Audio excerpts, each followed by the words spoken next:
আসসালামু আলাইকুম ভিউয়ার্স।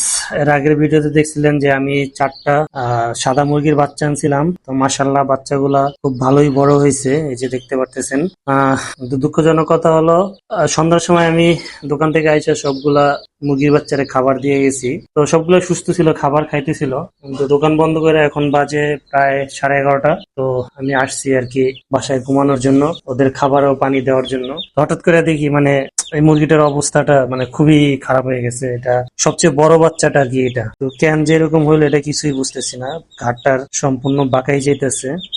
এটা হওয়ার কারণটা কি তাও আমি বুঝতেছি না। এর আগে আমার হাঁসের বাচ্চাগুলোর সাথে সেম এরকম একটা বিষয় হয়েছিল। তো সন্ধ্যার সময় সুস্থই দেখে গেছি, তো হঠাৎ করে এই অসুস্থতা হওয়ার কারণটা কি আমি এটাই বুঝতেছি। তো আমার ভিডিও দেখে আপনারা যদি কেউ বুঝে থাকেন যে এটার আসলে সমস্যাটা কি কারণে হয়েছে, তাহলে একটু দয়া করে আমাকে জানাবেন। আর এটার চিকিৎসা কি এটা একটু দয়া করে জানাবেন। মনে হয় না এটা বাঁচানো যাবে, সকাল পর্যন্ত বাঁচানো গেলে হয়তো কোনো একটা চিকিৎসার ব্যবস্থা করা যাবে। আমি একটু কষ্ট করে মাথায় পানি দিছি, পানি টানি দিছি, যদি একটু সুস্থ হয়। মানে ঘাটটা সম্পূর্ণ বাঁকাই গেছে। মাশাআল্লাহ স্বাস্থ্যটা খুবই ভালো ছিল, ওটা ভালো হয়েছিল। তো ভিউয়ার্স, সকলেই সুস্থ থাকবেন, ভালো থাকবেন। শুভরাত্রি, আল্লাহ হাফেজ।